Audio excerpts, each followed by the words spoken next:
Salam sejahtera Bapak Ibu, seluruh hamba Tuhan, pengurus gereja dan aktivis dimanapun Anda berada.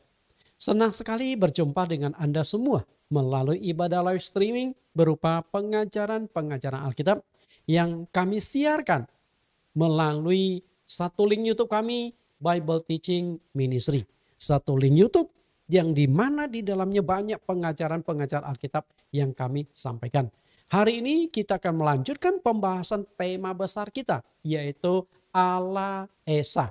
Karena dari tema Allah Esa ini saya sudah siapkan 20 judul lebih. Supaya kita bisa memahami secara kompleks, secara komprehensif tentang entitas Allah itu sesungguhnya. Sebelum kita masuk ke dalam pembahasan kita, terlebih dulu kita akan mendengarkan pujian penyembahan dari Pendeta Jonathan Prawira dengan judul lagu ciptaan beliau, Ku Punya Allah. Seperti apakah Allah yang kita sembah, itu yang sangat penting untuk kita pelajari. Mari kita dengarkan pujian penyembahan ini.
Bukan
Bapak Ibu, kita sudah mendengarkan sebuah lagu yang sangat memberikan inspirasi bahwa Allah yang kita sembah adalah Allah yang memperkenalkan dirinya dan sangat jelas dia berotoritas atas seluruh kehidupan kita. Kita akan berdoa, mohon Tuhan Yesus pimpin ibadah kita hari ini. Di dalam nama Tuhan Yesus Kristus kami berdoa. Tuhan, terima kasih penyertaan-Mu, terima kasih berkat-Mu, terima kasih pimpinanmu. Sehingga satu sesi demi satu sesi dari tema besar kami mengenal Allah yang Maha Esa sudah kami sampaikan. Dan hari ini kami akan memasuki sesi yang ke-14.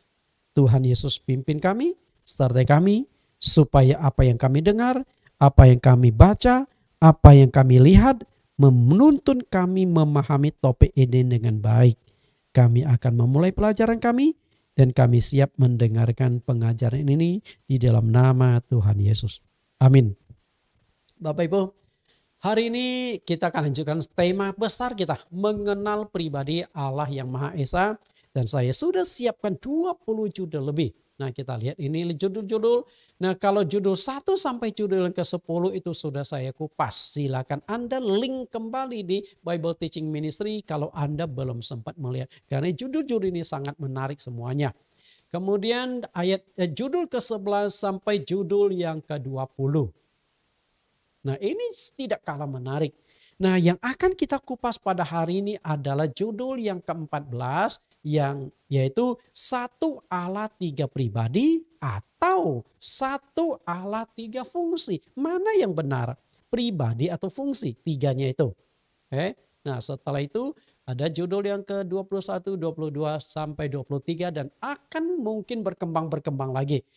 Kalau setiap satu Tuhan memberikan rahasianya, saya akan rapikan dan saya akan memberikan pengajaran di sini. Sehingga pemahaman Bapak Ibu tentang Allah itu menjadi lengkap. Itu sangat penting loh. Bagaimana kita menyembah Allah kalau kita nggak mengenal Allah itu dengan baik. Karena itu pengenalan itu, penyembahan kita akan sangat ditentukan oleh pengenalan kita. Allah Esa yang ke-14, satu Allah tiga pribadi atau satu Allah tiga fungsi. Perhatikan pribadi dengan fungsi. Pribadi dengan fungsi ini adalah dua hal yang berbeda. Ketika engkau tidak bisa membedakan pribadi dengan fungsi, Anda mungkin akan kacau. Seharusnya pribadi dikaitkan dengan fungsi dan sebagainya. Hari ini kita akan belajar dua hal yang sangat penting, yaitu pribadi dan fungsi. Yang dimaksud dengan pribadi adalah oknum. Oknum. Nah, oknum itu bisa satu, bisa juga lebih dari satu. Tergantung bagaimana masing-masing punya penafsiran. Kalau saya sih ketika berbicara tentang pribadi Allah, saya akan tekankan Allah itu hanya satu oknum, bukan tiga oknum atau tiga privasi. Kemudian fungsi itu bisa dimainkan oleh satu pribadi yang sama. Jadi kalau saat berbicara tentang pribadi itu hanya ada satu pribadi, sedangkan fungsi satu pribadi bisa memainkan tiga fungsi yang berbeda-beda. Ketika seorang teolog atau hamba Tuhan tidak bisa membedakan dengan jelas antara pribadi dengan fungsi, maka akan salah memahami entitas Allah. Akibatnya menimbulkan penafsiran-penafsiran yang menyimpang dari Alkitab. Karena mestinya itu fungsi dianggap sebagai pribadi-pribadi. Padahal itu dua hal yang sangat berbeda. Terlebih dulu kita akan belajar dulu tentang Allah. Allah itu adalah roh. Saya yakin bahwa bukan hanya agama Kristen. Agama-agama lain pun mempercayai bahwa Allah itu adalah roh. Walaupun penjelasan dalam roh itu lalu masing-masing ada lagi. Ada yang menjelaskan Allah adalah roh yang tidak bisa dikenali. Nah, kalau roh yang tidak bisa dikenali, bagaimana menyembah? Betul. Jadi Allah roh, tapi Allah tetap bisa kita kenali. Bagaimana cara mengenal Allah yang adalah roh itu ya sangat penting.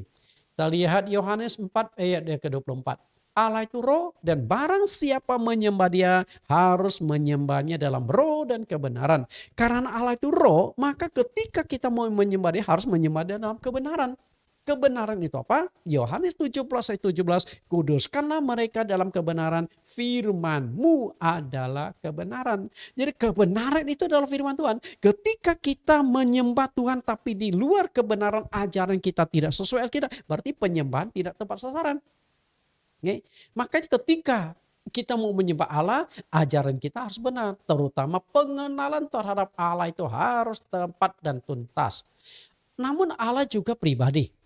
Walaupun Allah itu roh, tapi Allah juga punya pribadi. Karena itulah Allah dikatakan hidup. Bahkan Allah dikatakan kekal. Artinya nggak mati-mati.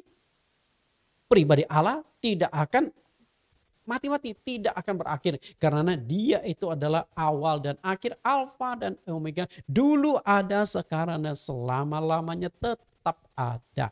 Artinya Allah tidak punya awal, Allah tidak punya akhir. Lukas 20 ayat 37. Tentang bangkitnya orang-orang mati, Musa telah memberitahukannya dengan nas tentang semak duri.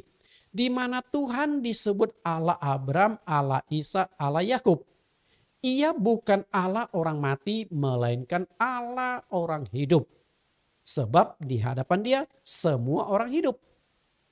Kita lihat.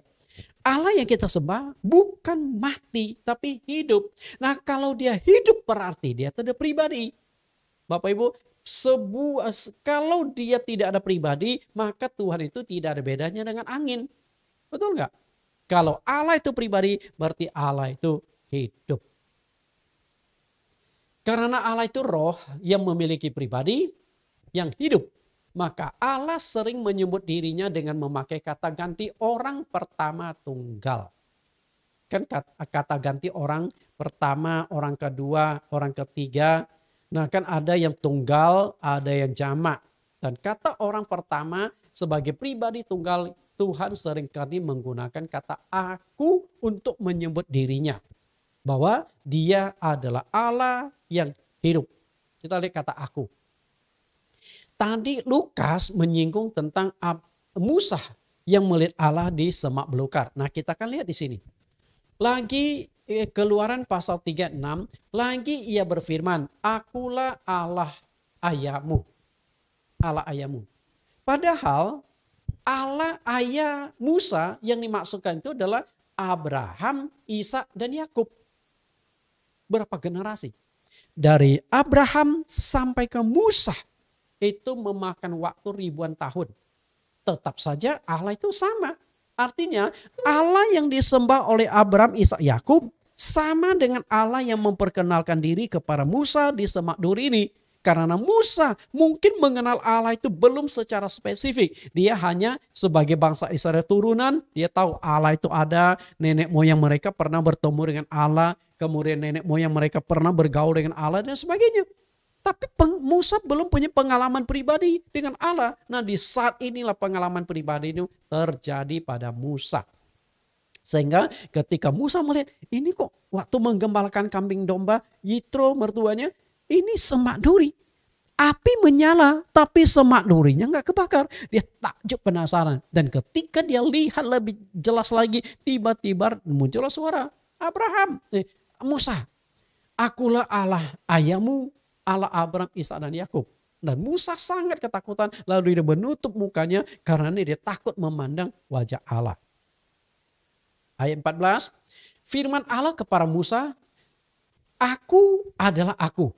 Lagi firmannya, beginilah kau katakan kepada orang Israel, akulah aku telah mengutus aku kepadamu. Perhatikan kata aku, dan aku.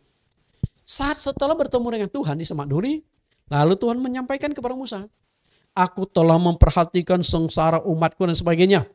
Aku akan membawa mereka keluar dari Mesir menuju ke tanah Kanaan. Dan engkau aku tunjuk sebagai pemimpin untuk membawa mereka. Dan Musa kan kaget. Siapakah aku sesungguhnya? Masa aku ditugaskan memimpin satu bangsa pindah alamat? Wah itu bukan perkara Musa. Musa berulang kali menolak sampai Tuhan itu murka. Nah setelah itu di ayat 14 Musa itu bertanya kepada Tuhan. Kalau aku datang kepada para tua-tua Israel. Bahwa engkau yang utus aku. Lalu mereka bertanya siapa namanya? Apa yang harus aku jawab? Nah, di ayat 14 inilah Tuhan berkata, aku adalah aku, akulah aku. Jadi Tuhan menggunakan kata aku sebagai kata ganti pertama untuk menunjukkan identitasnya.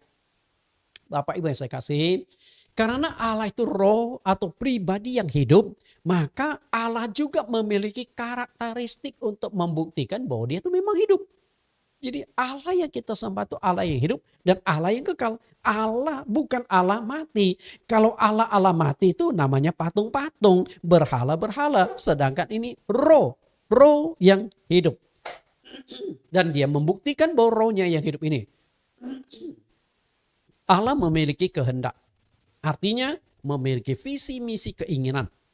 Yang punya pribadi yang punya kehendak. Kalau tidak punya pribadi berarti dia tidak punya kehendak. Jadi ketika Allah punya kehendak berarti Allah itu punya pribadi. Karena orang salah kaprah, Allah itu roh. Apakah Allah punya pribadi? Enggak ada. Karena ada yang menganut seperti itu. Allah itu roh yang tidak punya pribadi. Menurut saya itu keliru besar. Allah memiliki perasaan yaitu mengasihi, melindungi, memelihara. Nah itu karena Allah itu pribadi. Sama seperti manusia punya pribadi. Nah kalau dia punya pribadi berarti punya kehendak, punya perasaan dan sebagainya. Kemudian Allah memiliki emosi. Makanya Allah bisa marah, Allah bisa murka, Allah bisa sedih, Allah bisa kecewa. Karena Allah itu punya emosi sama seperti kita. Dan kalau manusia punya emosi itu nggak heran. Karena manusia diciptakan menurut rupa dan gambaran Allah. Lalu Allah memiliki kekuatan. Dia bisa lakukan tanda heran, bisa lakukan mujizat, bisa menghukum. Dialah yang menciptakan alam semesta, menciptakan segala makhluk, menciptakan dari tidak ada menjadi ada. Nah itu satu gambaran tentang kekuatan atau kuasa Allah dan sebagainya. Nah semua itu melukiskan bahwa Allah itu roh yang punya pribadi. Kenapa saya katakan roh yang punya pribadi? Karena jika Allah itu roh dan tidak punya pribadi, Allah tidak ada bedanya dengan angin. Anda tangkap? Seperti angin. Angin itu hidup nggak? Angin itu kelihatan hidup, betul nggak? Angin itu bisa bergerak, bisa ada bunyinya, punya kekuatan. Tapi angin itu nggak hidup. Kenapa? Karena angin itu bukan pribadi.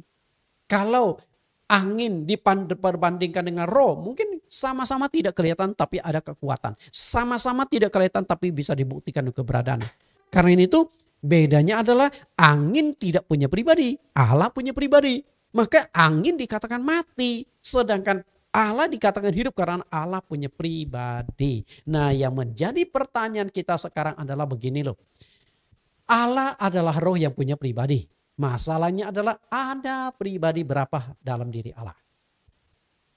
Ada berapa pribadi? Itu yang paling penting Bapak Ibu. Apakah Allah itu satu pribadi? Yang kita kenal dengan istilah Allah Esa, ataukah Allah itu tiga pribadi yang dikenal dengan sebutan Tritunggal? Mana yang benar Bapak Ibu? Satu pribadi atau tiga pribadi? Kenapa saya katakan demikian? Karena dua-duanya punya alasan. Yang mengatakan Allah satu pribadi, dia punya ayatnya ini. Yang mengatakan Allah tiga pribadi, dia punya ayat ini. Tapi walaupun bisa membuktikan ayat, itu belum tentu sebuah kebenaran. Jadi Anda bisa buktikan ayat, bukan berarti Anda punya benar. Kenapa saya katakan demikian? Karena setan ketika melakukan penyesatan, dia juga kutip ayat kita. Masih ingat ketika Yesus dicoba di padang gurun? Iblis berkata dengan mengutip kitab Mazmur, jatuhkanlah dirimu ke bawah. Sebab ada tertulis, ketika engkau jatuhkan dirimu, malaikat akan diutus untuk menatang tanganmu supaya kakimu jangan terantuk kepada batu. Itu kan ayat kitab Mazmur yang dikutip oleh iblis untuk menjerang dan menjatuhkan Yesus. Sama juga kutipan ayat itu sudah terjadi sejak Adam dan Hawa diciptakan. Lihat deh Kejadian pasal yang ketiga ayat yang pertama. Si ular itu berkata kepada Hawa, tentulah Allah berfirman bahwa semua pohon dalam taman ini jangan kamu makan buahnya, bukan? Iblis yang lebih dulu aktif mengutip ayat Alkitab, bukan Adam dan Hawa. Iblis yang kutip firman Tuhan lebih dulu untuk menyerang, menjatuhkan manusia. Karena itu walaupun Tritunggal atau Allah Tunggal sama-sama punya ayat, bukan berarti sama-sama benar. Karena Alkitab nggak mungkin mengandung dua kebenaran. Allah Esa benar, Allah Tritunggal juga benar. Cuman maaf kata, saya tidak berusaha menyerang, tapi saya akan coba menawarkan yang benar itu adalah Allah Esa. Karena itu judul kita, menurut saya Allah itu hanya ada satu pribadi. Satu pribadi, tiga fungsi. Oke? Yang disebut sebagai Allah Esa.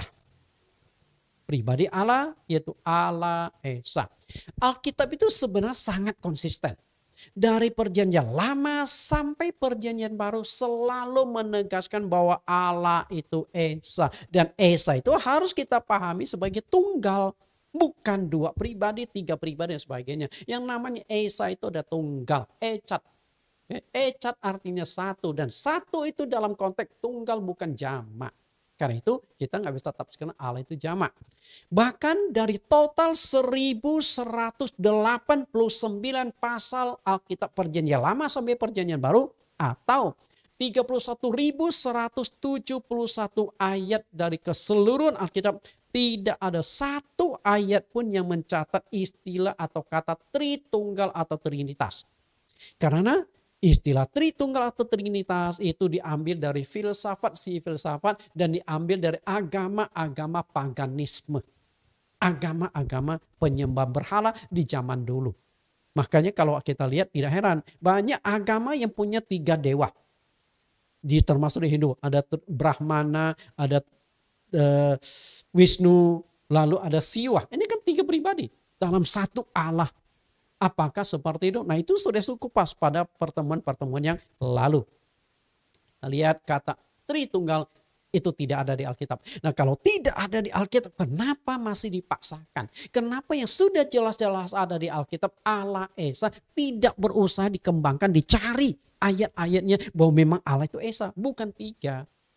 Bapak Ibu yang saya kasih, cobalah kita kembali ke Alkitab.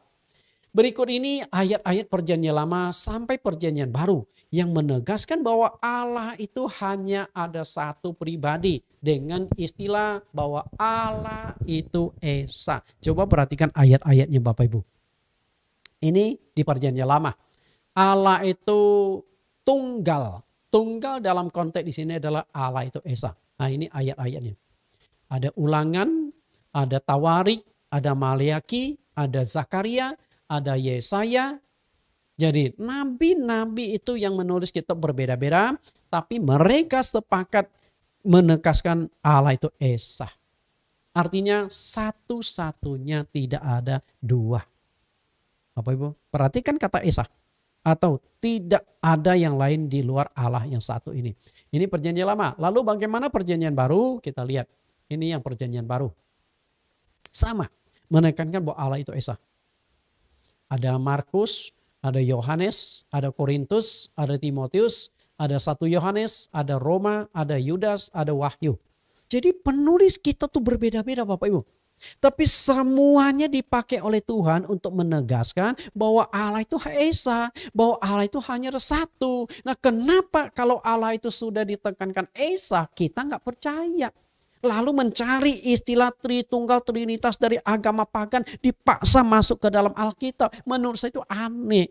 Justru kita sudah ketemu kata kuncinya Esa. Lalu seharusnya kita kembangkan. Maka seluruh pelajaran saya 20 sesi lebih saya kembangkan dari Allah itu Esa. Allah itu tunggal, Allah itu satu.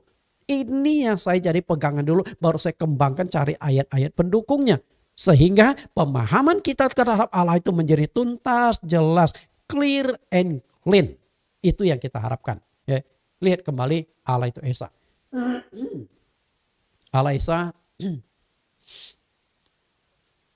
baik adjektiva Ibrani Ekad Esa artinya pertama, satu, maupun adjektiva substantif Ibrani Yakid. Artinya tunggal, satu-satunya. Tunggal atau saja atau hanya atau sendiri. Jadi istilah-istilah Esa itu sangat kompleks dan menekankan tentang satu, bukan 2 atau seterusnya. Coba perhatikan kata satu-satunya. Satu-satunya. Satu-satunya berarti bahwa Allah itu tidak ada 2 atau 3 pribadi. hanya ada satu pribadi yang disebut sebagai Allah Esa. Jadi menurut saya Allah itu enggak ada banyak pribadi, dia hanya satu. Oke? Dan satu dalam ketidakterbatasan. Bapak Ibu yang saya kasih, satu pribadi yang tidak terbatas. Memang kalimat itu kedengaran unik. Kita lihat Roma. Perhatikan kata satu-satunya. Roma pasal 16 ayat 27. Bagi dia satu-satunya Allah yang penuh hikmat. Oleh Yesus Kristus segala kemuliaan sampai selama-lamanya. Perhatikan satu-satunya ya. Karena ini sangat penting untuk menentukan tentang entitas Allah. Apakah dia dua pribadi atau lebih. Lalu Yohanes pasal 17 ayat 3. Waktu Yesus berdoa kepada Bapa di sorga. Inilah hidup yang kekal itu. Yaitu bahwa mereka mengenal Engkau satu-satunya Allah yang benar. Dan mengenal Yesus Kristus yang telah Engkau utus. Perhatikan satu-satunya Allah yang benar. Berarti Allah yang benar hanya ada satu. Kalau Allah yang tidak benar mungkin dua atau tiga. Maka menurut saya Tritunggal itu pemahaman Allah yang tidak benar. Karena Allah itu hanya ada satu. 1 Timotius 6 ayat 15. Yaitu saat yang akan ditentukan oleh penguasa yang satu-satunya. Dan yang penuh dengan bahagia. Raja di atas segala raja dan Tuhan di atas segala Tuhan. Perhatikan penguasa satu-satunya. Siapakah penguasa atas satu-satunya? Yaitu raja di atas segala raja, Tuhan di atas segala Tuhan. Artinya Allah adalah penguasa satu-satunya. Penguasa itu enggak ada dua. Kalau ada dua berarti ada masalah. Lalu Yudas 1 ayat 4 sampai 5. Sebab ternyata ada orang tertentu yang telah masuk menyelusup tengah-tengah kamu. Yaitu orang-orang yang telah ditentukan untuk dihukum. Mereka adalah orang-orang fasik yang menyalahgunakan kasih karunia Allah kita untuk melampiaskan hawa nafsu mereka. Yang mengangkat satu-satunya penguasa dan Tuhan kita Yesus Kristus. Bapak Ibu perhatikan tentang ketunggalan. Dia satu-satunya Allah. Oke, kemudian satu-satunya Allah yang benar. Kemudian penguasa yang satu-satunya. Lalu penguasa yang satu-satunya siapa? Yesus Kristus. Bapak Ibu, di sini sangat jelas. Satu-satunya berarti bukan dua pribadi, bukan juga tiga pribadi. Nah kalau tiga pribadi berarti dia bukan satu-satunya lagi, ada tiga. Oke? Ada tiga. Nah kalau satu-satunya Allah berarti itu Allah hanya ada satu, enggak ada dua. Allah pertama, Allah kedua, Allah tiga. Dan juga tidak ada istilah seperti yang dikatakan oleh Pak Erastus. Allah mayor dan Allah minor. Enggak ada itu. Adalah yang besar mayor, Allah yang kecil minor. Sebenarnya enggak begitu pemahaman yang keliru. Allah yang satu. Nah Allah yang satu-satunya inilah yang disebut sebagai Allah yang Esa. Maka di Alkitab banyak sekali kata Esa, Esa, dan Esa dari perjanjian lama sampai perjanjian baru. Makanya saya ini adalah penganut doktrin Allah Esa. Kalau orang mengatakan saya oneness atau only one, ya itu urusan Anda. Pemahaman saya adalah Allah itu Esa, itu saja. Nah pemahaman saya bahwa Allah itu Esa itulah yang saya kembangkan menjadi tema besar, menjadi 20 judul lebih supaya pemahaman kita terhadap Allah itu menjadi tepat. Kita lihat kembali konsistensi firman Tuhan. Dari perjanjian lama sampai perjanjian baru, Alkitab itu sangat-sangat konsisten bahwa Allah itu Esa. Esa artinya tunggal, Esa artinya satu. Tidak ada bukti di Alkitab bahwa Allah Esa di perjanjian lama berubah menjadi Allah Tritunggal di perjanjian baru. Kecuali pemahaman kita yang keliru. Kalau pemahaman kita yang keliru berarti bukan salah Alkitab, bukan salah Tuhan. Manusia yang salah memahami Allah. Karena itu harus membedakan mana yang benar. Kita lihat kembali. Saya akan kutip dua ayat yang menekankan bahwa Allah itu Esa. Satu perjanjian lama dan satu perjanjian baru. Lihat yang perjanjian lama. Lihat Ulangan pasal 6 ayat 4. Dengarlah hai orang Israel, Tuhan itu Allah kita, Tuhan itu Esa. Oke, ini perjanjian lama. Lalu apakah perjanjian baru berubah menjadi Tritunggal? Kita lihat penekanan kembali oleh Yesus Kristus. Karena penganut Tritunggal menganggap ada 3 pribadi. Pribadi Bapa, pribadi Anak, dan pribadi Roh Kudus. Artinya ada Tritunggal, 3 menjadi 1. Apakah yang Tritunggalnya kan ada Yesus Kristus. Nah, apakah Yesus Kristus juga setuju bahwa ada 3? Ada 3 pribadi? Kita lihat perkataan Yesus. Lihat di Markus pasal 12 ayat 29. Jawab Yesus, hukum yang terutama ialah, dengarlah hai orang Israel. Tuhan itu Allah kita, Tuhan itu Esa. Nah, ternyata Tuhan Yesus menegaskan ulang, Tuhan Yesus menegaskan kembali bahwa Allah itu Esa. Allah itu hanya ada satu. Nah, inilah yang saya katakan konsistensi Alkitab. Karena itu penganut Tritunggal tidak konsisten. Kenapa demikian? Karena perjanjian lama mereka jelaskan Allah itu tunggal, Allah itu Esa. Tapi di perjanjian baru mereka jelaskan Allah itu Tritunggal. Berarti kan tidak konsisten. Perjanjian lama tunggal, perjanjian baru menjadi Tritunggal. Oke. Kelompok Allah Esa tetap konsisten mengakui Allah itu Esa. Dan mereka menjelaskan entitas Allah dari sudut pandang ketunggalan. One, Esa atau satu. Jadi konsisten. Penganut Allah tunggal, Allah Esa ini. Makanya doktrin saya itu konsisten. Saya katakan Allah itu Esa. Maka walaupun sesi-sesi pelajaran 20 sesi lebih tetap menekankan Allah itu Esa. Allah itu hanya ada satu pribadi. Sedangkan yang menganut Tritunggal tidak konsisten. Satu sisi mereka juga mengakui Allah itu Esa, Allah itu satu. Tapi dalam satu itu ada 3 pribadi. Bisa nangkap gak Bapak Ibu? Artinya dari sudut pandang jamak mereka jelaskan. Yang namanya tri, Anda mau jelaskan, Anda mau debat dimanapun. Tri itu 3. Tritunggal. 3 pribadi dalam satu. Atau kita lihat 3 in 1. Artinya walaupun one itu satu, tapi di dalam itu ada 3. Misalnya kita beli kopi 3 in 1. Memang dibungkus dalam satu sachet itu one. Tapi di dalamnya ada gula, ada kopi, ada susu. 3 yang jelas-jelas berpisah, 3 jelas berbeda unsurnya dipersatukan menjadi satu sachet. Apakah Allah seperti itu? Kan tidak begitu. Jadi kata tri itu Anda mau debat gimana pun tetap jamak. Masalahnya adalah apakah Allah itu jamak. Sedangkan kata ekad sendiri tidak bermakna jamak. Tapi bermakna tunggal satu-satunya. Karena itu penganut Tritunggal menurut saya tidak konsisten. Dan tanpa disadari kelompok ini memunculkan doktrin yang ambigu. Doktrin ambigu. Ambigu itu artinya apa? Di dalam satu doktrin mengandung 2 pengajaran berbeda. Misalnya, penganut Tritunggal, apakah tidak percaya Allah itu Esa? Percaya, Allah itu satu. Nah, di dalam satu itu ada 3 pribadi. Nah, ini kan macam ambigu. Satu sisi mengatakan ada Allah itu satu, sisi lain itu dalam satu ada 3 pribadi. Jadi boleh dikatakan itu sangat rancu dan sangat ambigu doktrin seperti itu. Satu ya satu, 3 ya 3. Enggak mungkin satu tapi ada 3. Berarti pemahaman ada masalah. Maka di dalam judul hari inilah saya mengajak Bapak Ibu renungkan. Satu Allah 3 pribadi atau satu Allah 3 fungsi. Kalau fungsi mungkin nggak ada masalah. Karena fungsi bisa dimainkan satu pribadi. Kita lihat perjanjian lama sampai perjanjian baru. Dalam perjanjian lama itu one.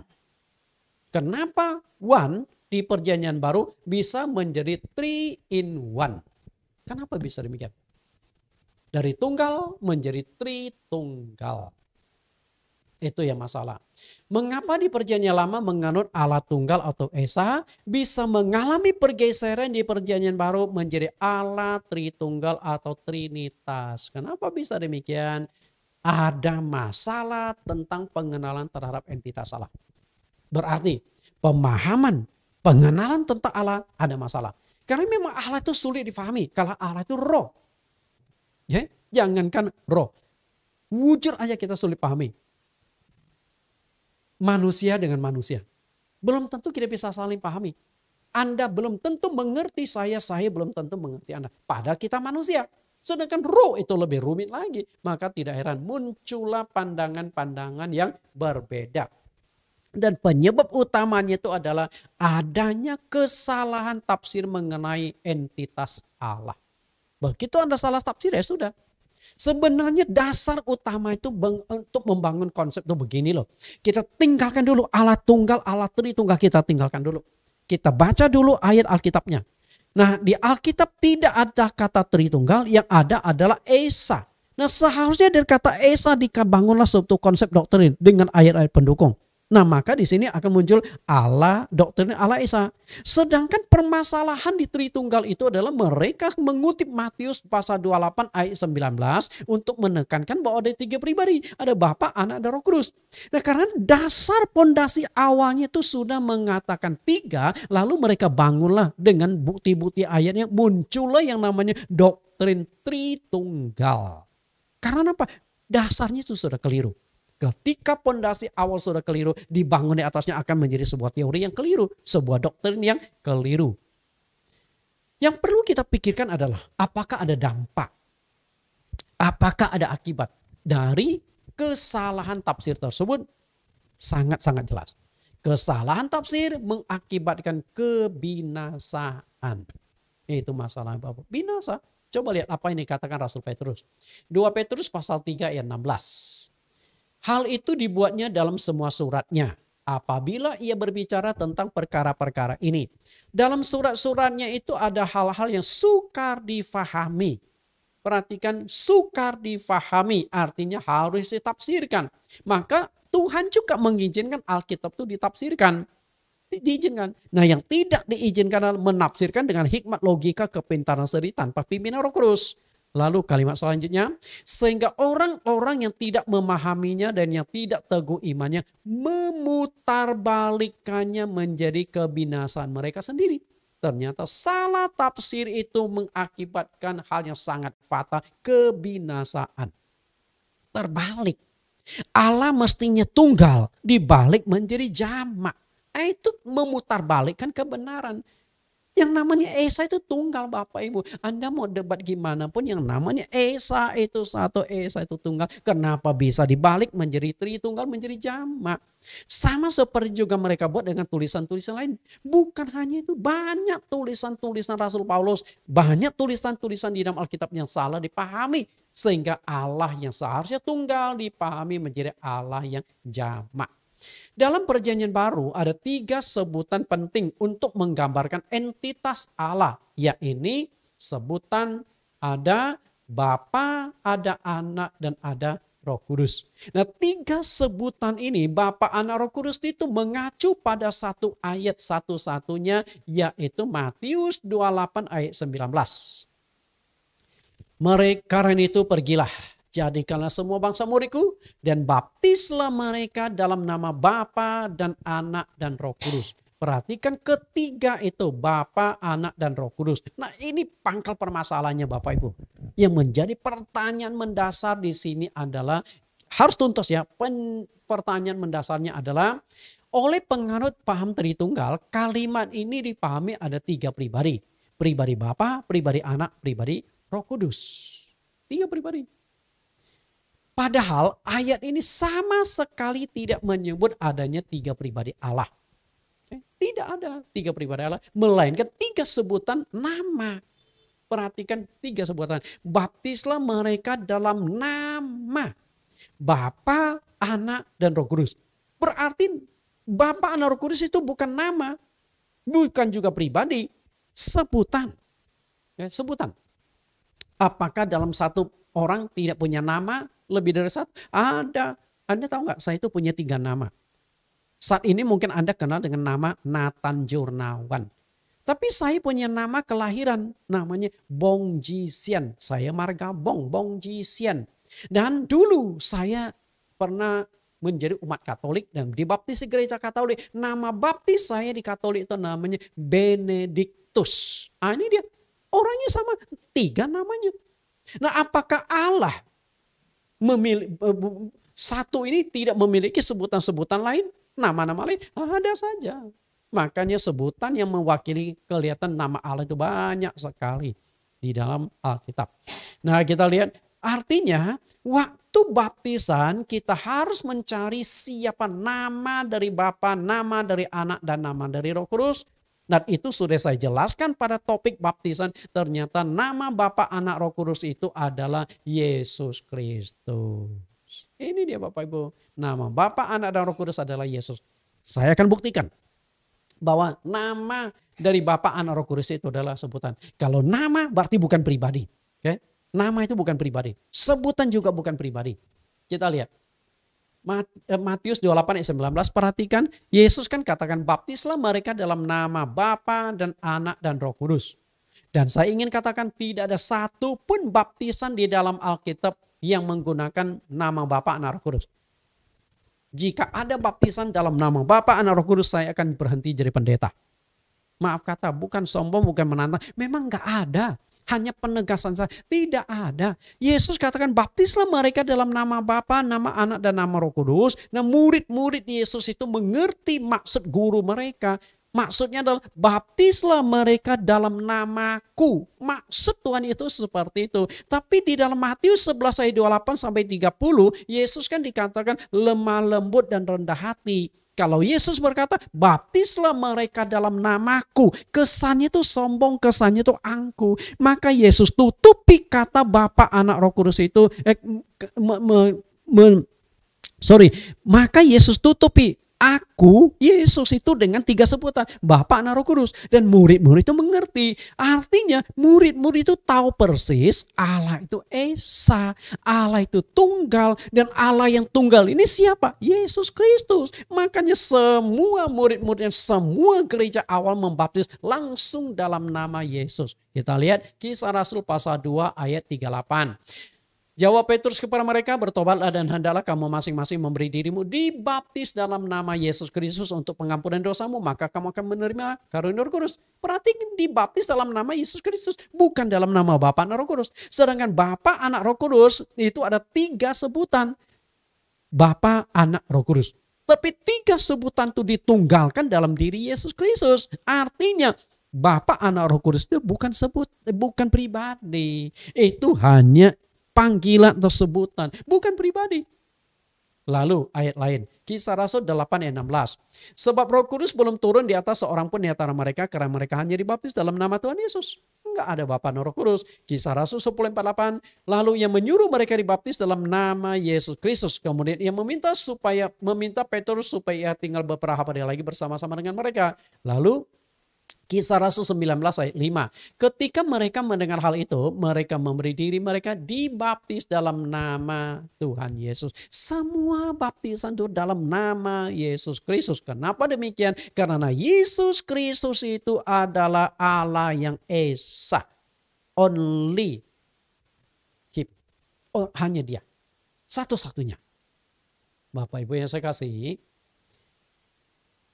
sangat jelas bahwa sebutan Bapa, Anak, Roh Kudus bukan menunjuk adanya 3 pribadi, melainkan 1 pribadi. Pribadinya adalah Yesus Kristus. Berarti Bapa, Anak, Roh Kudus itu hanya sebutan atau panggilan, bukan pribadi. Karena itu jika penganut Tritunggal mengutip Matius 28 ayat 19 menunjukkan ada 3 pribadi Allah, itu sudah salah besar. Salah besar. Karena ini bukan berbicara pribadi. Ini bicara tentang sebutan Yesus itu adalah Allah yang Esa. Karena Bapa, Anak, Roh Kudus, Tuhan Yesus kan suruh baptislah mereka dalam nama Bapa dan Roh Kudus. Ternyata murid-murid melakukan dalam nama Tuhan Yesus. Murid-murid paling mengerti. Karena murid-murid Tuhan Yesus bukan penganut Allah Tritunggal. Mereka orang Yahudi. Orang Yahudi itu gak mungkin menganut Allah jamak. Gak mungkin menganut Allah Tritunggal. Justru kenapa bangsa Yahudi sampai hari ini tidak bisa percaya Yesus? Karena doktrin Tritunggal itu mereka nggak bisa terima. Bagi mereka Allah itu tunggal, Allah itu Esa. Nah, ketika Anda menegaskan Tritunggal bagi bangsa Yahudi, langsung ditolak. Karena kitab suci bangsa Yahudi tidak ada penekanan tentang Allah itu 3 pribadi. Hanya kesalahan tafsir dari kita sehingga memunculkan bahwa Allah itu ada 3 pribadi. Masalahnya di sana Bapak Ibu. Lihat Yohanes 1 Yohanes 5 ayat 20. Akan tetapi kita tahu bahwa anak Allah telah datang dan telah mengaruniakan pengertian kepada kita. Perhatikan ya, saya cetak putih dan garis bawah. Supaya kita mengenal yang benar dan kita ada di dalam yang benar. Jadi Tuhan itu ingin kita tuh mengenal Allah itu dengan benar. Dan kita menyembah Allah yang benar karena ada di dalam. Oke. Dari dalam anaknya Yesus Kristus, dia adalah Allah yang benar dan hidup yang kekal. Berarti Yesus itu Allah yang benar. Berarti Yesus itu Allah yang Maha Esa. Berarti Yesus itu Allah satu-satunya. Only one, dia satu-satunya. Bisa nangkap Bapak Ibu? Sebenarnya sudah sangat jelas Yesus adalah Allah yang benar. Seharusnya satu pribadi, tiga fungsi. Nah kalau tiga fungsi nggak ada masalah. Yang penting pribadinya sama. Ada Bapa, ada Anak, ada Roh Kudus. Pribadi Allah itu hanya ada satu, namun memiliki fungsi atau peran yang berbeda dan bekerja di tiga masa yang berbeda. Allah itu satu, tapi fungsinya tiga dan bekerja di tiga waktu yang berbeda. Waktunya itu apa? Kita lihat. Masa waktunya. Seiring dengan berjalannya waktu, pemahaman manusia tentang entitas Allah terbagi menjadi tiga fase. Pemahaman manusia ya, bukan kebenaran Alkitab. Pemahaman arti konsep yang diciptakan oleh manusia. Kita lihat perjanjian lama, masa transisi dan perjanjian baru. Perjanjian lama, masa transisi perjanjian baru karena tidak memahami bahwa Allah itu Esa atau tunggal dan memainkan tiga fungsi di masa yang berbeda, lalu muncullah doktrin yang disebut Dwi Tunggal atau Tritunggal. Itu sudah saya kupas pada sesi yang lalu. Tiga konsep tentang pengertian tentang Allah. Itu Anda bisa nonton kembali supaya tidak terulang di sini. Kita lihat tentang perjanjian lama menganut Allah tunggal. Di masa transisi muncul konsep ada Dwi Tunggal. Tapi bukan berarti Alkitab mengandung Dwi Tunggal ya. Itu hanya konsep pikiran manusia. Terutama kalau Anda baca di Yohanes pasal yang ke-14 ayat 7 sampai ayat 10. Murid-murid itu punya konsep Dwi Tunggal. Bapa di sorga, anak di bawah. Makanya mereka berkata, tunjukkanlah Bapa itu kepada kami, itu sudah cukup bagi kami. Itu konsep Dwi Tunggal. Setelah itu konsep yang ketiga adalah konsep Tritunggal. Nah ini juga konsep manusia. Jadi konsep Dwi Tunggal, Tritunggal itu adalah konsep manusia. Karena konsep Alkitab itu hanya ada satu tunggal, yaitu Bapa. Sedangkan di perjanjian baru, kenapa bisa muncul di transisi, kenapa bisa muncul konsep Dwi Tunggal? Karena ada Bapa dan Anak. Setelah itu muncul satu lagi, ada Bapa, ada Anak, ada Roh Kudus. Sehingga memunculkan tiga pribadi Tritunggal. Padahal sebenarnya itu tidak demikian. Banyak teolog, apalagi umat Kristen tidak memahami makna Tritunggal. Akibatnya salah mengenal tentang entitas Allah. Salah mengenal. Kita lihat makna Tritunggal. Ini gambar beberapa kali saya pernah munculkan. Makna Tritunggal. Tiga menjadi satu atau tiga adalah satu. Mana yang benar Bapak Ibu? Nah ternyata setelah saya gali lebih jauh di Alkitab, kalimat yang dipakai itu adalah. Tiga adalah satu. Alkitab menggunakan istilah adalah, bukan menjadi. Bukan digabung. Kalau adalah berarti itu setara sederajat. Bapa sama dengan Anak sama dengan Roh Kudus. Roh Kudus sama dengan Bapa itu sama. Dan itu sudah saya jelaskan di sesi yang ke-13. Bapa sama dengan Anak sama dengan Roh Kudus. Nah kalau itu sama berarti fungsinya yang beda. Berarti pribadinya itu satu. Bapa, Anak, Roh Kudus itu orangnya sama. Bapa adalah Allah. Bapa adalah Allah. Anak adalah Allah, Roh Kudus juga adalah Allah. Berarti Bapa sama dengan Anak, Anak sama dengan Roh Kudus sama dengan Bapa. Itu seharusnya. Ya lihat adalah. Perhatikan dua ayat ini. 1 Yohanes 5 ayat 7. Sebab ada tiga yang memberi kesaksian di dalam sorga. Bapa, Firman dan Roh Kudus, dan ketiganya adalah satu. Perhatikan kata adalah. Adalah seharusnya setara sederajat. Lalu Yohanes 10 ayat 29-30. Bapakku yang memberikan mereka kepadaku lebih besar daripada siapapun. Dan seorang pun tidak dapat merebut mereka dari tangan Bapa. Di ayat 29 kelihatan masih jamak. Kelihatan masih ada dua. Ada Bapa dan Anak. Bapa lebih besar dari Anak. Itu bahasa kiasan. Nah bahasa yang sesungguhnya ada di ayat 30. Aku dan Bapa adalah satu. Nah, kalau satu berarti Bapa dengan Yesus orangnya sama. Maka tidak heran ketika Yesus berkata kepada murid-muridnya di Yohanes pasal 14 ayat 7. Kalau kalian sudah melihat aku, sudah melihat Bapa, sudah kenal aku, sudah kenal Bapa di sorga. Karena aku di dalam Bapa, Bapa di dalam aku. Orangnya sama. Tiga adalah satu. Maka saya lebih, Bapa, Anak, dan Roh Kudus itu adalah satu pribadi oknum yang sama. Bapa, Anak, dan Roh Kudus posisinya sama, hanya fungsi dan peranannya yang berbeda.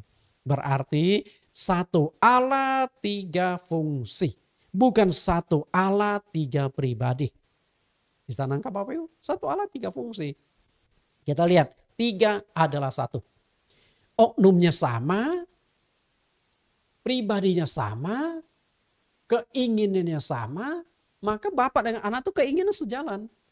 Kemudian kehendaknya sama, posisinya sama, derajatnya sama, hakikatnya sama, namanya pun sama. Nah, namanya sama itu yang saya tadi sebutkan di Matius 28:19. Baptislah mereka dalam nama Bapa, Anak, Roh Kudus. Nah, ternyata dibaptis dalam nama Yesus, berarti namanya sama. Hanya fungsinya yang beda. Oke, berarti yang jelas di Alkitab adalah satu Allah tiga fungsi. Bukan satu Allah tiga pribadi. Kita lihat lebih jauh tentang fungsi. Sambil contoh Nathan. Nathan orangnya satu tapi fungsinya ada tiga. Saya di hadapan jemaat fungsi saya adalah pendeta. Di hadapan istri fungsi saya adalah suami. Di hadapan anak-anak saya fungsi saya adalah ayah. Satu orang memainkan tiga peran yang berbeda dengan waktu yang berbeda. Oke? Kita lihat, saya adalah pendeta bagi jemaat, saya suami bagi istri, saya ayah bagi anak-anak saya. Inilah yang disebut fungsi. Dan fungsi ini dimainkan oleh satu pribadi yaitu Nathan Jurnawan. Maka saya lebih suka menyebutnya satu pribadi tiga fungsi. Satu pribadi tiga fungsi. Nah, kita akan lihat bagaimana fungsi ini tidak bisa ditukar-tukar, harus sama. Allah, Bapa, Anak, Roh Kudus. Fungsi dari Bapa itu adalah pencipta. Sedangkan fungsi Anak itu adalah penyelamat dan fungsi dari Roh Kudus pendamping. Mendampingi setiap pribadi, mendampingi jemaat atau memimpin. Oke, menuntun. Oke, ini fungsi berbeda. Tapi satu roh yang bekerja, Allah, dan bekerja di tiga zaman yang berbeda. Ini bicara fungsi Bapak Ibu. Fungsi. Dan saya akan tunjukkan di mana fungsi-fungsinya. Kita lihat. Fungsi Allah Bapa itu adalah pencipta. Nah, kita nggak usah pikir dui tunggal atau tritunggal dulu lah. Kita awal dulu di perjanjian lama itu Allah yang tunggal. Nah, Allah yang tunggal ini dia yang melakukan penciptaan. Dialah yang menciptakan langit, bumi, dan segala planet. Dialah yang menciptakan segala jenis-jenis tumbuh-tumbuhan. Dialah yang menciptakan segala makhluk hidup. Dan dialah yang menciptakan manusia sebagai puncak dari segala ciptaan. Makanya manusia diciptakan di hari puncak, hari ke-6. Dan manusia diciptakan menurut rupa dan gambar Allah. Karena memang puncak ciptaan Allah. Karena manusia ingin diberikan kuasa oleh Allah menguasai segala ciptaan. Berarti Allah berkuasa di sorga dengan entitas sesungguhnya. Dan Allah berkuasa di bumi dalam gambaran manusia. Karena manusia diciptakan menurut rupa dan gambar Allah. Kita masuk dulu tentang Allah yang melakukan penciptaan. Kejadian 1:1, pada mulanya Allah menciptakan langit dan bumi. Bumi belum berbentuk dan kosong. Gelap gulita menutupi samudera raya dan roh Allah melayang-layang di atas permukaan air. Perhatikan kata roh Allah. Jadi roh Allah. Allah itu roh. Lalu kalimat selanjutnya, berfirmanlah Allah. Jadi telah terang, lalu terang itu jadi. Nah, antara Allah dengan firman itu apakah beda dan terpisah? Satu kesatuan. Jadi jangan memisahkan antara roh Allah dengan firman. Karena Yohanes pasal 1:1 banyak orang termasuk maaf kata Pak Erasmus mencoba memisahkan antara logos sang firman dengan Allah itu sendiri. Ketika firman dengan Allah dipisahkan ya sudah kacau. Karena firman itu adalah Allah sendiri. Satu kesatuan yang tidak bisa dipisahkan dan tidak boleh dipisahkan. Karena logos itu bukan pribadi. Logos itu perkataan Allah. Yang pribadi itu adalah Allah. Ya? Karena itu Allah dengan firman itu satu kesatuan. Sama seperti ucapan saya. Ucapan kalimat yang saya ucapkan walaupun direkam dalam tip. Itu kan bukan pribadi. Mati itu firman. Nah yang hidup itu Nathan. Tapi nggak boleh dipisah. Perkataan saya adalah saya sendiri. Ketika Anda pisah jadi kacau.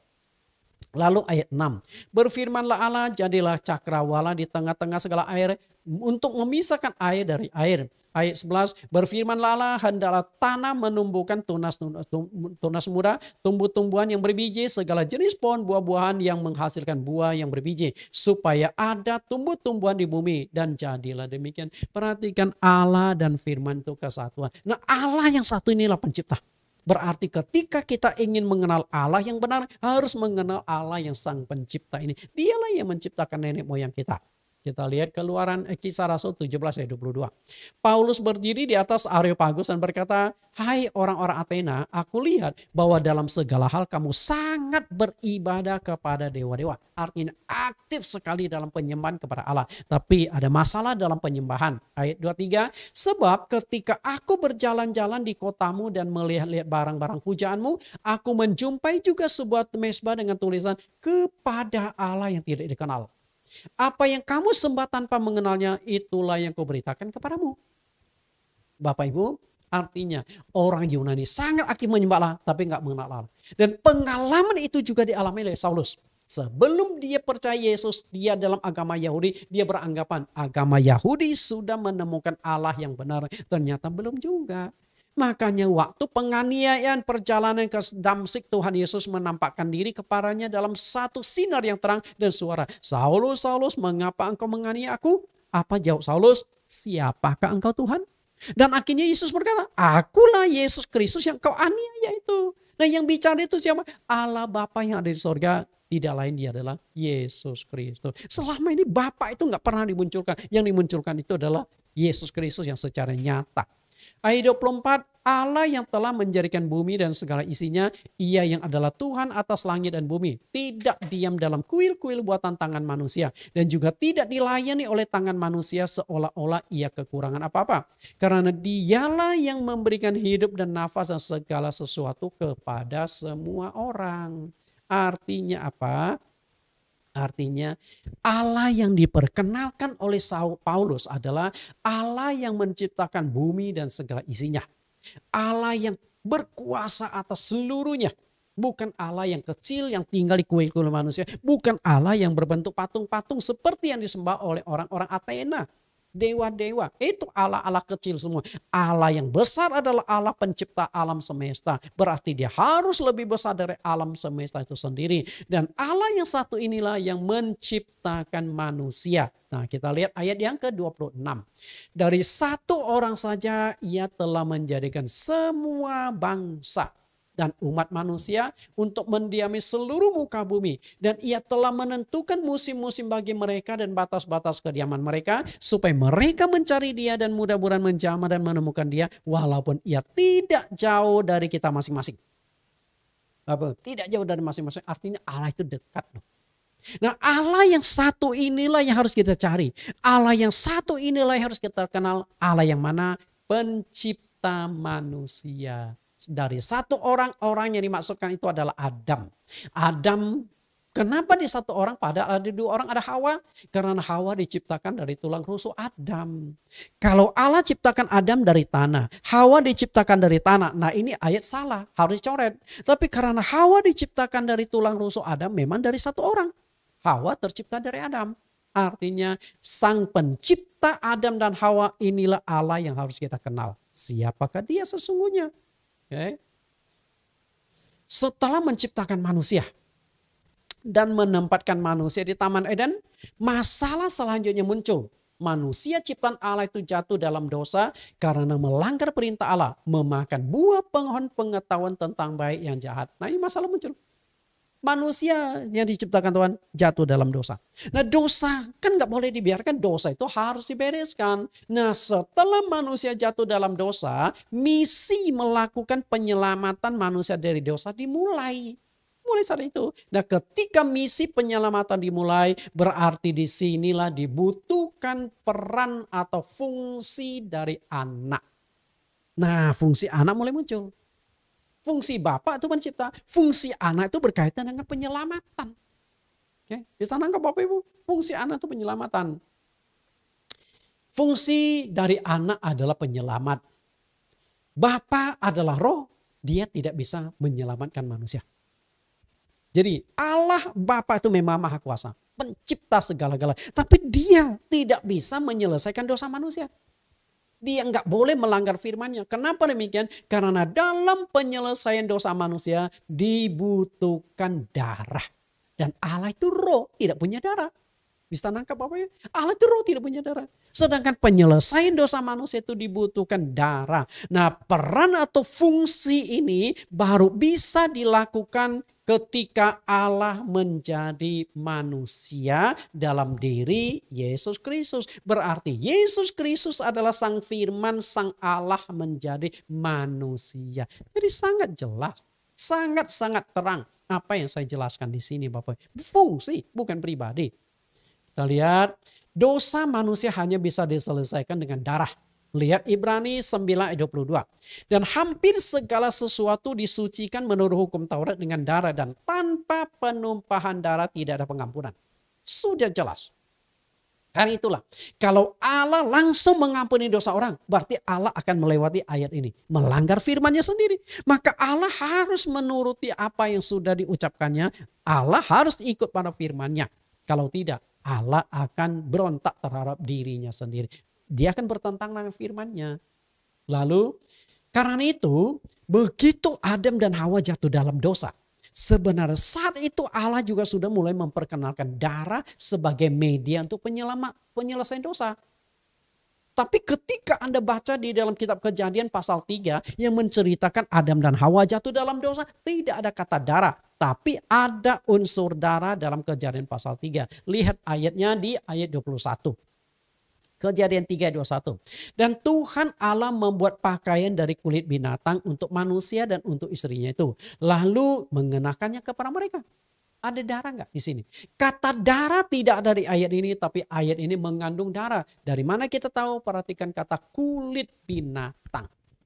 Baju bisa dipinjam Bapak Ibu. Kalau Anda mau ke pesta atau acara tertentu nggak punya baju, bisa pinjam kakak adik punya. Tapi kulit nggak bisa. Mungkin kulit Anda itu agak hitam. Kulit kakakmu putih. Lalu Anda berkata, Kak saya mau ngedate nih, mau pacaran nih, pinjam kulitmu ya biar kulitku tampak putih. Nggak bisa. Sama juga hewan.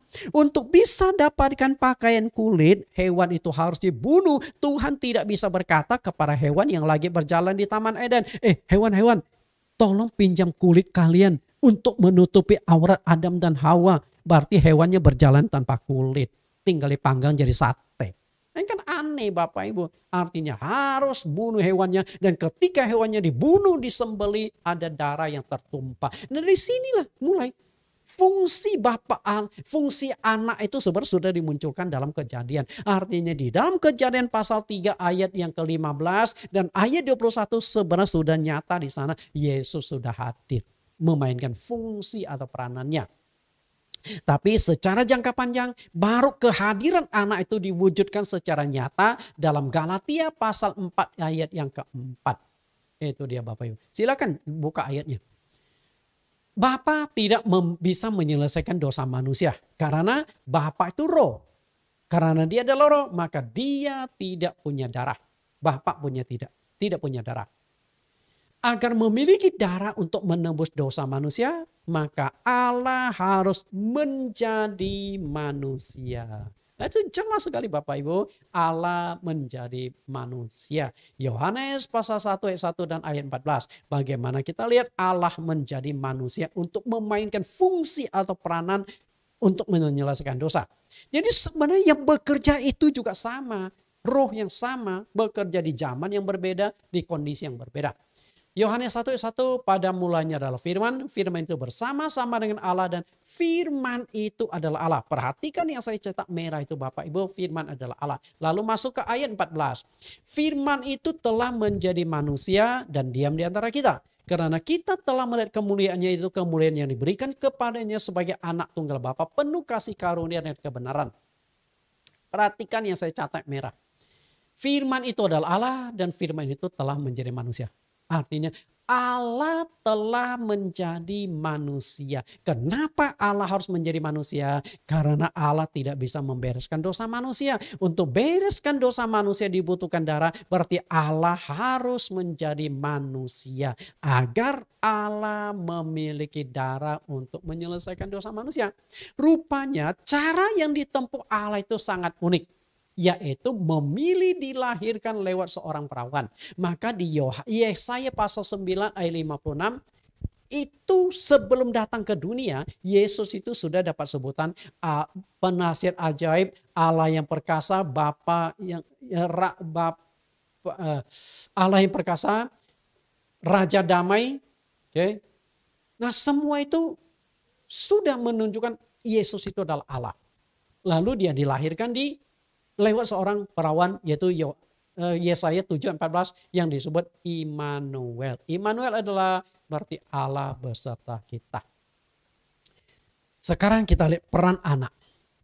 Tujuan utama Yesus lahir ke dunia adalah menebus dosa manusia. Jadi satu-satunya tujuan Yesus lahir ke dunia adalah membereskan dosa. Matius 1 ayat 21-23. Ia akan melahirkan anak laki-laki dan engkau akan menamakan dia Yesus. Karena dialah yang akan menyelamatkan umatnya dari dosa mereka. Perhatikan. Kenapa kelahiran Yesus dikaitkan dengan penyelesaian dosa? Karena lewat kelahiranlah baru Allah bisa dapatkan darah. Ayat 22, hal itu terjadi supaya genaplah yang difirmankan Tuhan oleh Nabi. Sesungguhnya anak darah itu akan mengandung dan melahirkan seorang anak laki-laki dan mereka akan menamakan Immanuel yang berarti Allah menyertai kita. Jadi siapakah Yesus itu? Yesus adalah Allah yang menjadi manusia. Yesus adalah Immanuel. Allah yang beserta kita, Allah yang hidup di tengah-tengah kita, berarti Yesus itu adalah Allah. Berarti peran atau fungsi penyelamatan itu Allah lakukan lewat Yesus Kristus. Karena Allah dalam wujud sesungguhnya roh tidak bisa membereskan dosa manusia. Karena pemberesan dosa dibutuhkan darah. Jadi jelas ya. Sekarang kita lihat lanjutannya. Fungsi anak selesai. Dia sudah mati di atas kayu salib. Darahnya sudah tertumpah untuk membereskan dosa-dosa manusia.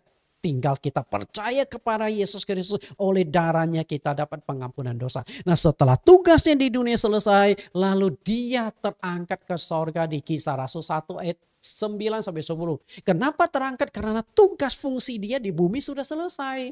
Lalu dia naik ke sorga. 10 hari kemudian dia turunkanlah Roh Kudus. Nah berarti fungsi selanjutnya adalah fungsi Roh Kudus.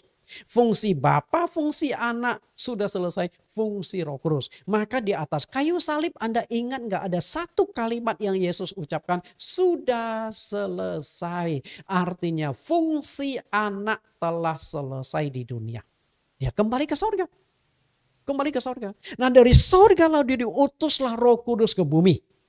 Berarti fungsi selanjutnya itu adalah fungsi Roh Kudus. Lalu siapakah Roh Kudus itu? Roh Kudus itu rohnya Tuhan Yesus sendiri. Kita lihat Kisah Rasul 16 ayat 6.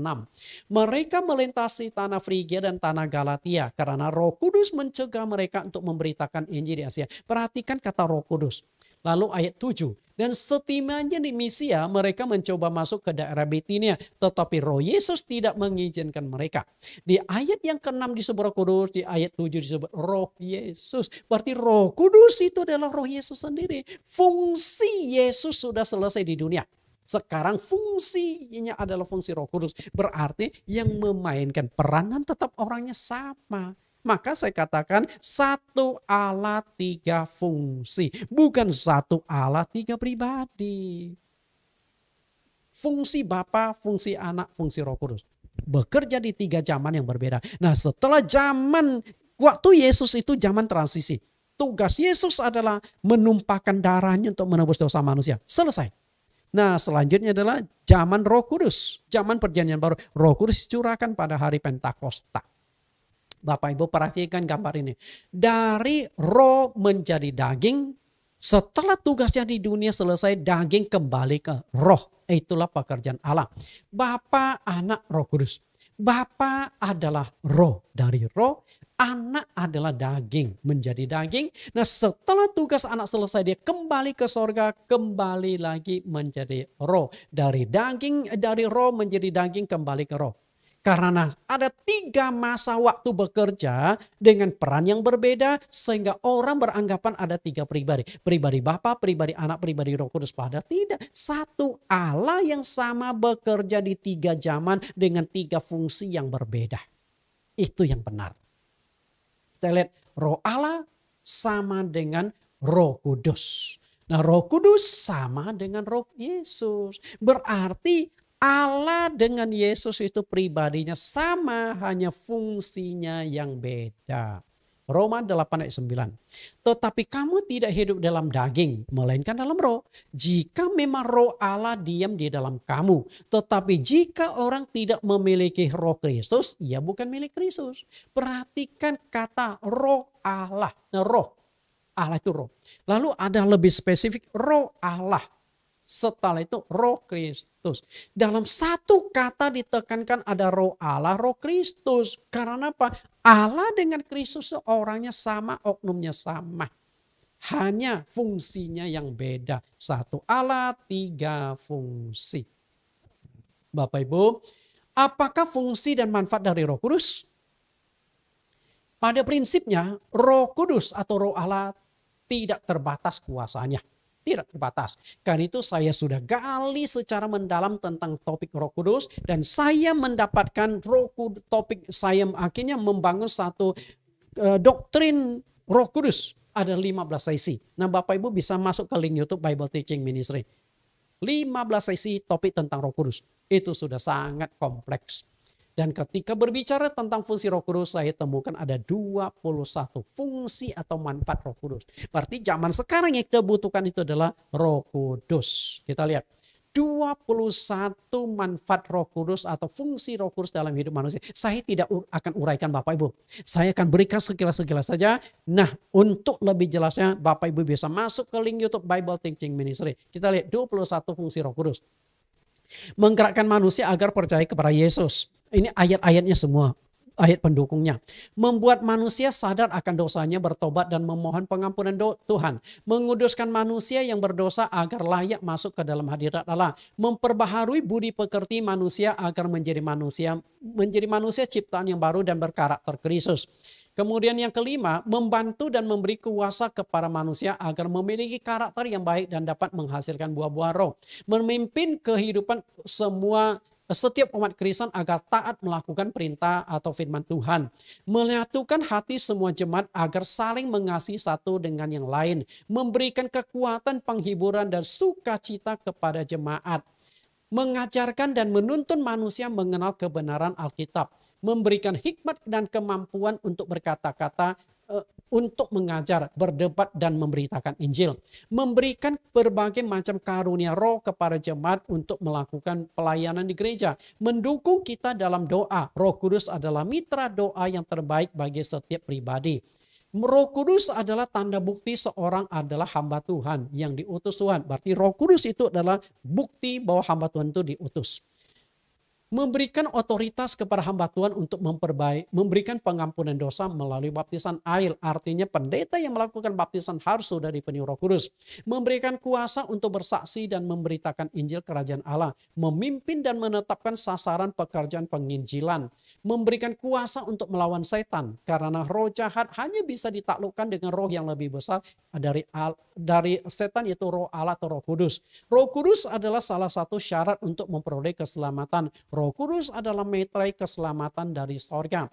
Hanya orang yang dimeteraikan dengan Roh Kudus yang akan diakui dan disahkan sebagai Allah, sebagai miliknya. Dan yang ke-21, Roh Kudus akan bersaksi bersama-sama dengan roh kita pada waktu penghakiman bahwa kita adalah anak-anak Allah, ahli waris kerajaan sorga. Betapa pentingnya fungsi Roh Kudus.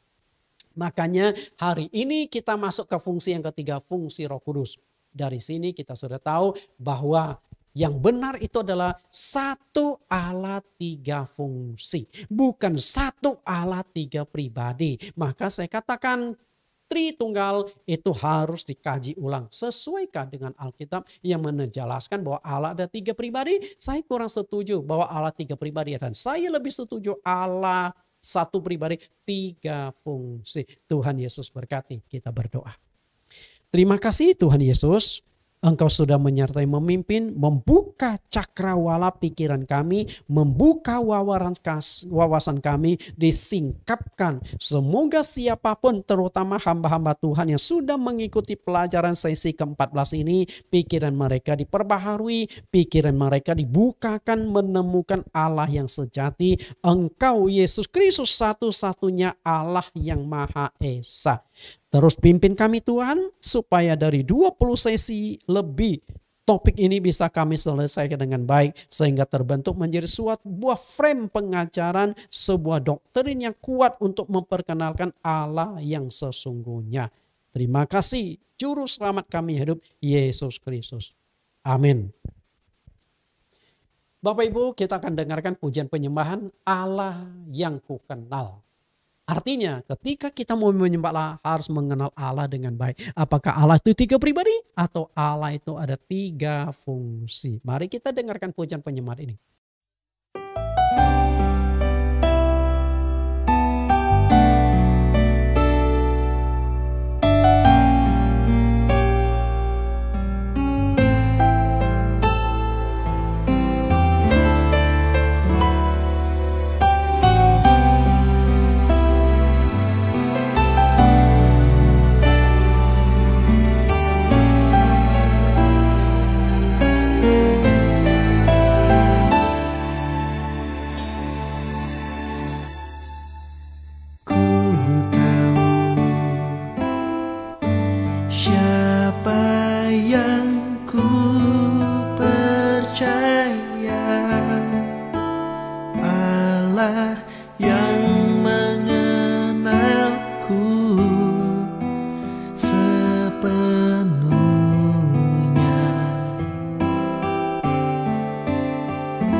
Bapak Ibu saudara-saudari yang mengikuti sekolah STT online ITAI Institut Teologi Allah Esa.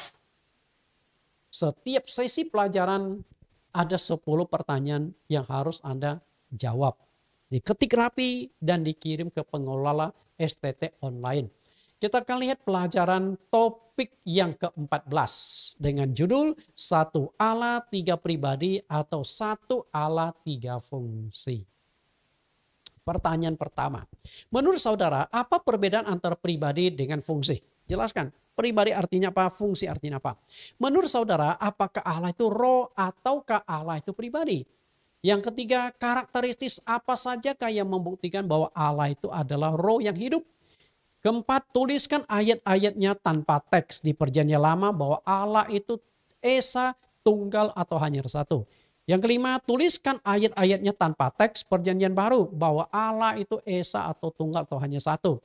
6, tuliskan teks 4 ayat Alkitab bahwa Allah itu adalah satu-satunya. Itu sudah saya munculkan tadi.